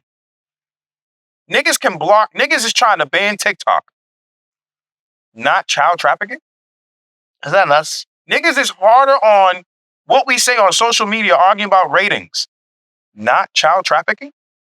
So I've seen enough in this game at a base layer. I don't even, and like, let me even take it one layer deeper for you guys. I said this shit when we started the conversation about Vince McMahon. There does not have to be some evil cabal. There just has to be enough crazy rich people with freakish fucking fetishes for this to turn into what it's turning into. How can we simultaneously see and talk about the Cat Williams conversation in this space?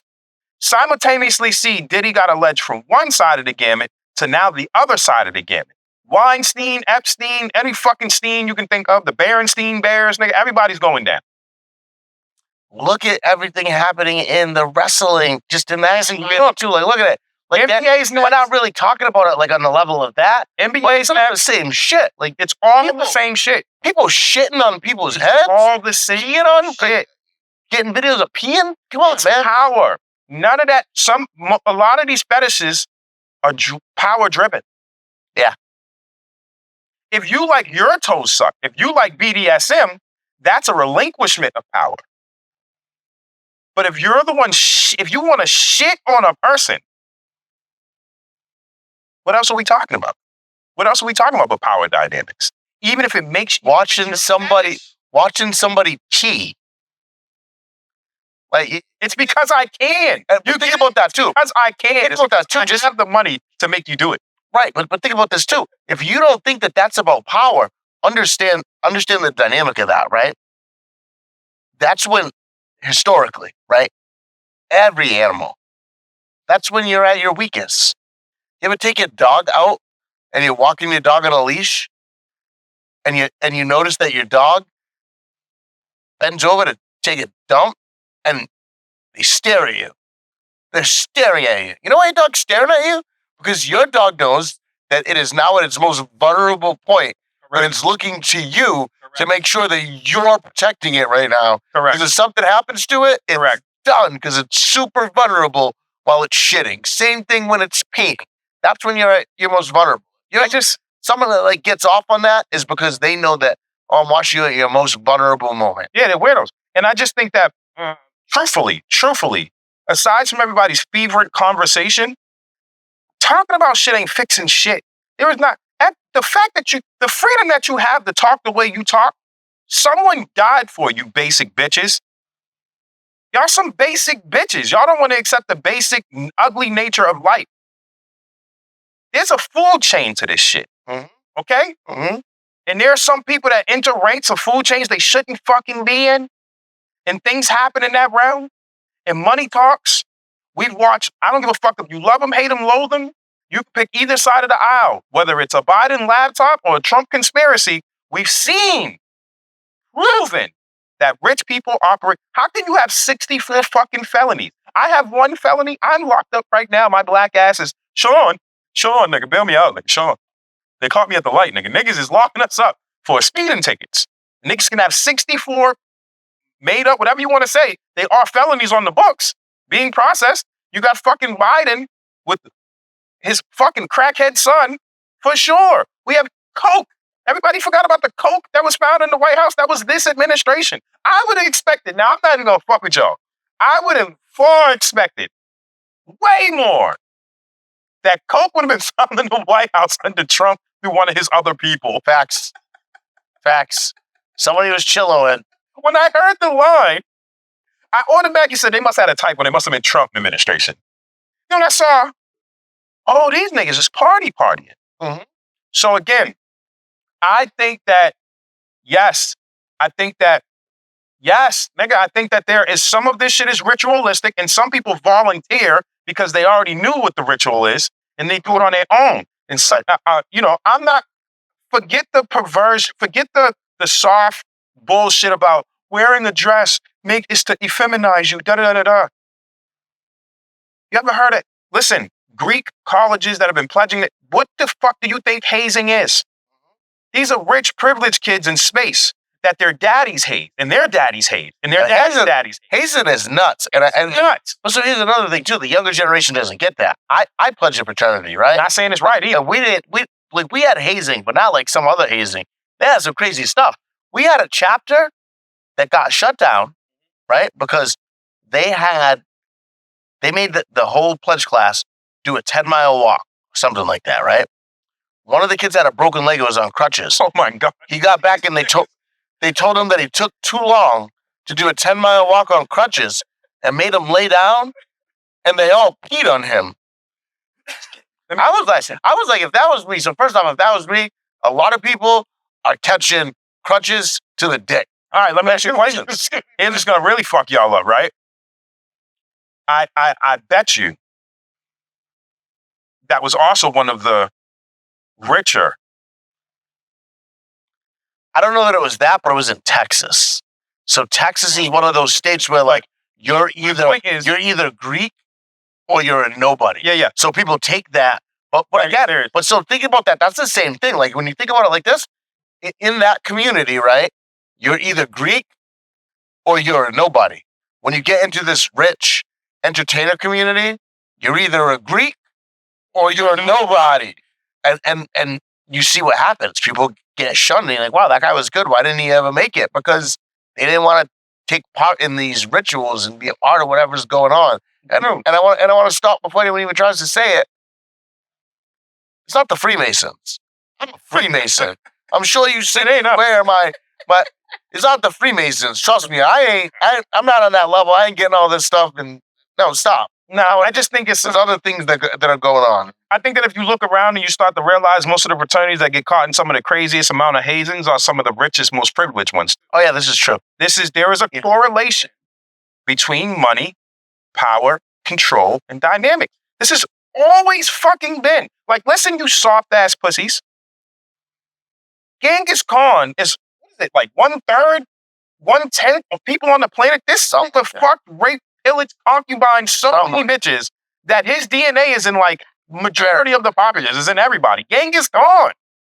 So again, we're just at a time where the concubines are at the country club. Right. And it's wild. And you got to understand that. Like, listen, and I'll give you another fraternity example. I used to go to a chapter that we had in upstate New York. I don't want to name the school just because it was kind of a crazy situation, right? So one of their richer fraternities, like with kids that had money, kind of like the stuck up, we didn't hang out with them, we get along with them. Mm-hmm. They had their pledges in their attic during Hell Week. They put them up there with a bunch of water. I don't know how many gallons of water. They told them they can't leave until all the water's gone. One of the kids had a brain hemorrhage from drinking too much water and died. It's a stupid shit. For what? What? Again, what is the point in this? If you want me to be, I go to boot camp. What the fuck is the point in this? When I saw, like, wait, time out. You let this nigga take wait, time out. Right. Wait. You let this guy pull his dick out and pee on you? Wait, time out. You let this whole niggas beat you with paddles and shit? Like, fuck is, you let 20 niggas take their dicks out and pee on you? Like, that's what pee on you. What? No. What? Wait, you're telling me that your parents were bust they ass and you're about to get out of here with this degree that you're going to owe a shit ton of money on and always have to live with that you got urinated on for an education and to be cool? For friends. Eat a bag of dicks. Like, fuck y'all. You understand what I'm saying? This is why I went a different route in my life, because I can never be a part of the club because I'm too moral. I've been told I'm too moral. I've actually been told to my face, I have too much integrity and it would never work in that space. Right. And it's nuts that people don't get that.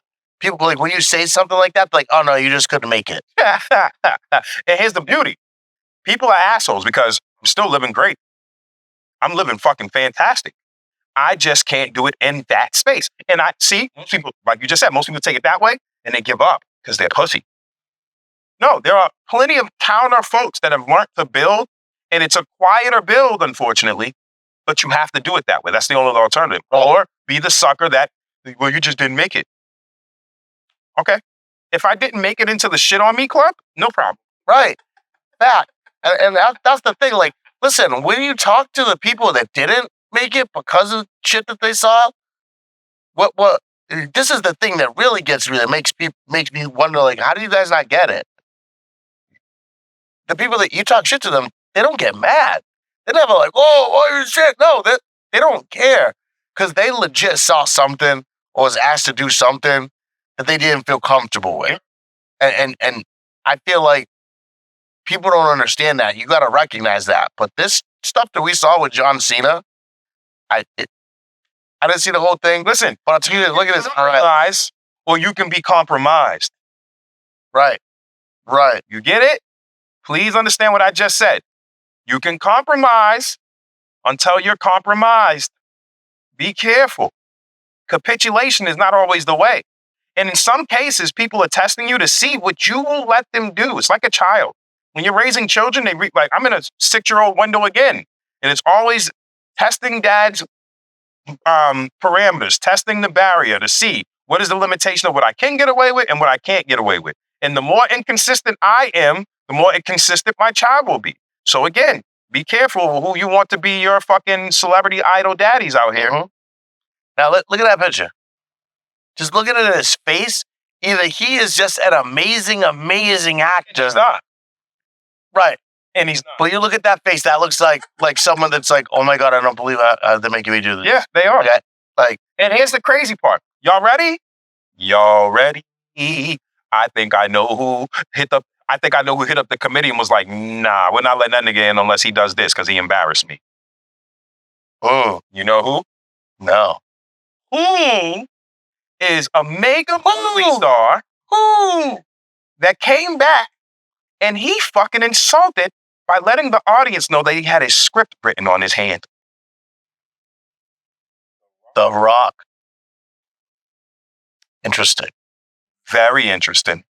And The Rock is all part of that whole crowd already. I'm just allegedly. Yeah. Allegedly. Rumor and innuendo. When I see that to me is something that I feel like The Rock would say he had to do. Like, and I was gonna say it. Someone else in wrestling, when you look at Hollywood, when you look at things, there's always someone else that steps up. Like, here's the thing that another thing that people don't understand. Think Vince was bad. Hollywood is fuck. Right, and Hoop is light compared to Bohemian Groove. Even if Vince was in like a whole, was a part of that, right? And he was in a position of power there, and he had to fall back. You think they're like, oh damn it, now we're in trouble. You knocked this guy out. No, they're just gonna put someone else there. Nope. They're just gonna ritualize someone else and put him in that. That's what you have to understand too. People go into that space, and even the ones that get rich, they think that it's forever. Right. We've seen what their retirement plan is, you fucking idiots, and it's to smear you in the end. It's either complete compliance, and why don't you think Denzel doesn't talk much? Right. And why do you think Denzel's such a staunchly God-fearing when he does speak? How many interviews do you need to see of them talking to A-list top of the fucking crop celebrities? Ask them questions in that space and they all give the same response. No comment. Nah, it doesn't exist. Nah, it's not real. Nah, it's trivial. Nah, it's I don't touch that. You have to understand that same kind of energy exists in our political arena, our global financial arena, and it does not have to be this Illuminati, or it just has to be enough dickheads in the room, right, with money, right. It's a club, and they want you to think it's everybody else. They want you to think it absolutely like Bohemian Grove. That's a real thing, but those people are not like Freemasons, Illuminati, whatever they are. It's not what they're telling you to be. White people are the only ones that are complicit in sex trafficking around the world. Is hilarious to me, bro. Y'all have no idea what's happening in sub-Saharan Africa. You have no idea what's happening in Thailand and all these Bangkok. I know everybody has the Bangkok jokes, but nobody's talking about how those little boys are converted. Everybody has these jokes. It's all funny. Listen, we have entertained ourselves to death. So I love the guilt-free nature of watching WWE and all this other stuff, But when real life hits it, we have to pause for a second. Right. Come out of what we love. You gotta look at things and be like, yo, what is this? What is this? That's what I said in one of the episodes. I'm actually happy some of this has happened the way it has. If Vince has to be sacrificed in order for women to feel comfortable in the space moving forward and being professional and being talented and being great, I'm all for it. And I'm glad that it wasn't a wrestler per se, not to minimize the victim. Shouldn't have happened to her either. And I'm hoping that it didn't happen to a wrestler that was young and naive enough. We never know. We don't know. There's time for shit to still come out. I'm going to give you one more real quick, since we're in this rabbit hole real quick. I got two quick ones. Number two, Ryan Garcia is going up against Devin Haney in a boxing match, and there's been a whole conversation about Bohemian Grove. He's been doing a whole run right now about exposing certain things that's going on. So you know, people are talking about his mental health, and it's kind of strange for you to think that if I encountered something that these people are saying that they encountered, I would be a little off too, my nigga. I've seen some shit already. That's why I'm a little off. I'm a little off because of what I've seen. Mm-hmm. So mental health, first off, all you bitch ass niggas got mental health. Like, what are we talking about? Like, who is normal? Stand up. Raise your fucking hand. Show me the definition of normal and show me the example, the epitome person that they built this prototype after. We're all fucked up. And even if you do, you can't. Nobody else is going to match that one. Yeah. That person's normal. No one else in the world is. There's only one person who can be normal. We're unique. How the fuck you want to be normal with different fingerprints? You fucking idiots. Be unique. Mm-hmm. Okay? Now, get the unique part out the way. We're unique. Now, in that unique space, that unique is not just a positive word. It's a double-edged sword. Unique can be great and unique can be venomous. We have a lot of venomous players in different realms. Last one, Boeing. If you guys have been paying attention to all this shit that's been going on with the airplanes, doors popping off, fucking planes dropping out the sky, emergency landings, and these are all Boeing planes, right? Well, there was a whistleblower recently that just went to his first court date, did his first testimony, and was committed suicide right after. Like, this shit has never been more... Listen, pre-internet, boomers that don't believe it, older folks pre-internet that don't believe it, they did not have the access to the things that we have to see it in real time the way we need to see it. This nigga walked out the courtroom after giving a testimony of his life, and you're telling me that he committed suicide the next day? Yeah, that's wild. That's wild. You're going to tell me the Hillary list is not a little suspicious? Just a little? I'm not going to say no more than that right there because I like this podcast that we do and I want us to stay here.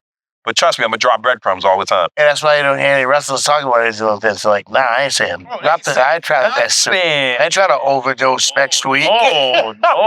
No, because that might not be roids this week. Right. I use too many needles and pop too many pills to be saying anybody else's name, nigga. Nope.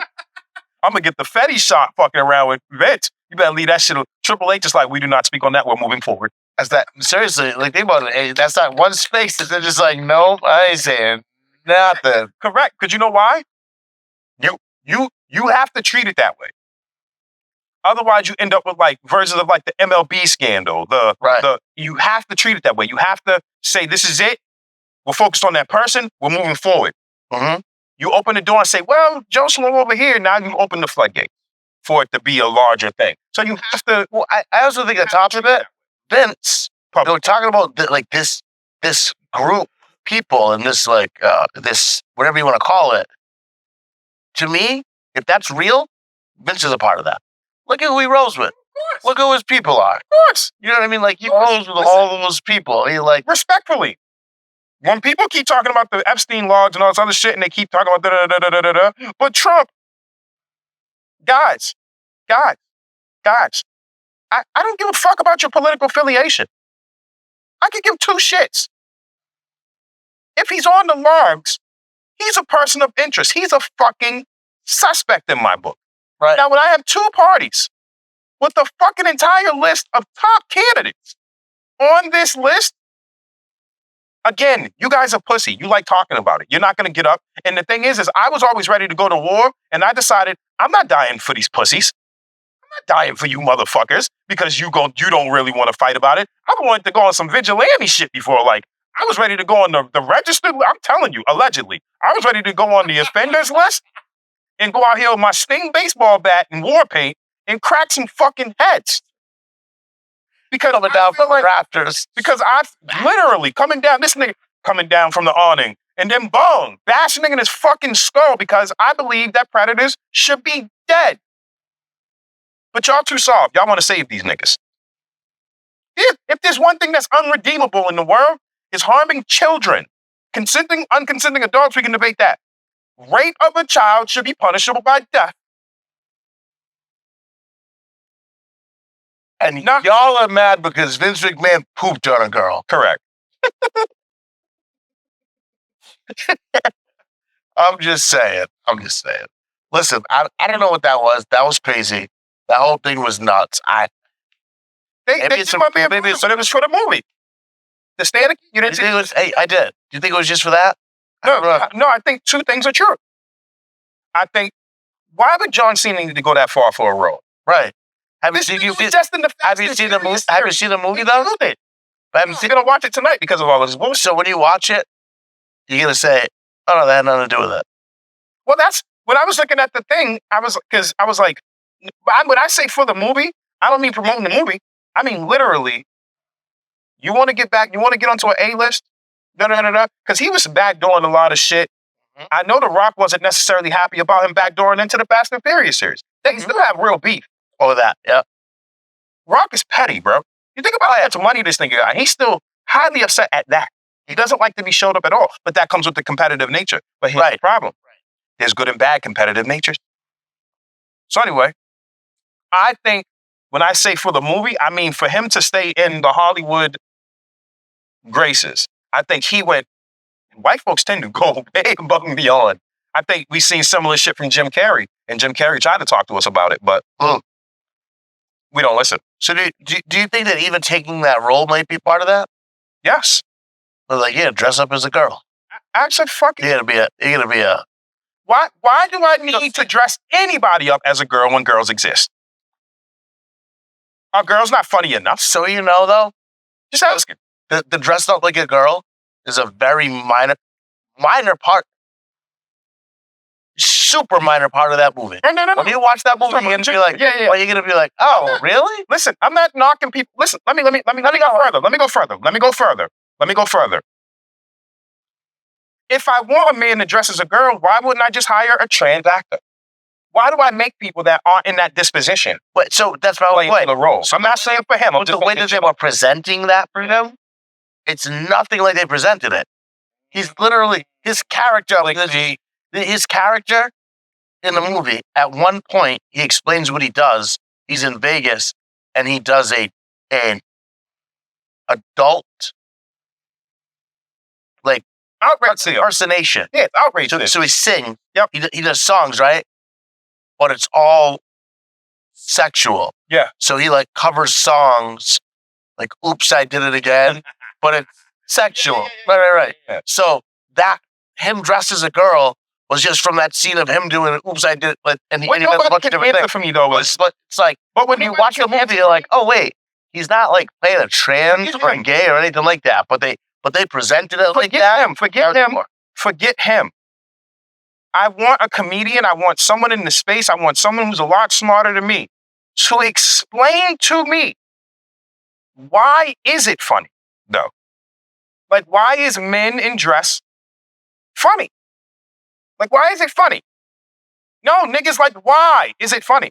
Yeah, I don't know. I don't have an answer for that one. You get what I'm saying? It's just why about nothing. I didn't say it's wrong or right. I'm asking you, why is it funny? Fuck your wrong or right. Why is it funny? Yep. And if it's not funny, why the fuck are you defending it? Right.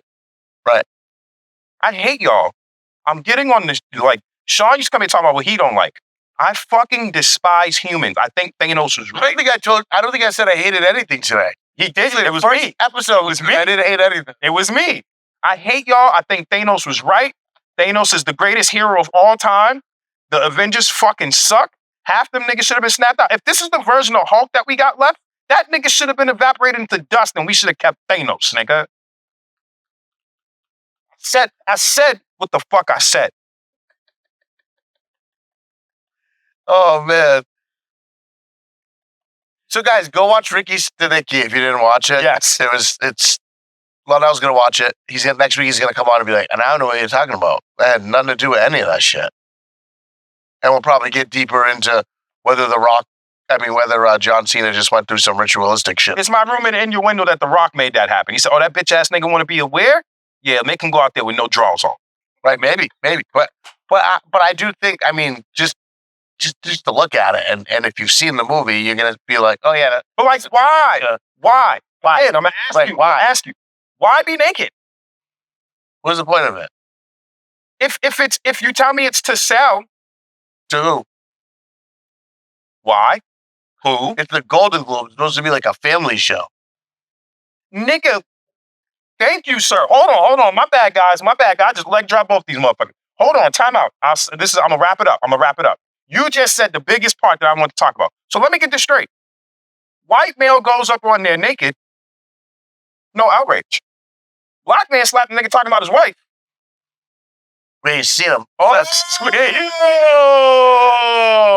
This shit is weird. And remember, Oscars and who? These were two different entities. This was their way of eyes at us. Mm-hmm. But it's like, why? Again, your ratings are that bad? Right. So again, when I say celebrity deathmatch, movies like Gamer, all of that shit, Ready Player One, we're headed that way, you fuckers. And it's your fucking fault. He's not wrong. He's not wrong. But I love it. I love it all. I'm here for it all. I'm here for all this like nonsense and stupidness and whatever the hell's going on with all that shit. I mean, wild. It's a rabbit hole, and bad shit's probably gonna come out of it if this is all like what it seems. But man, what a goddamn show! Yeah. This was a wild show.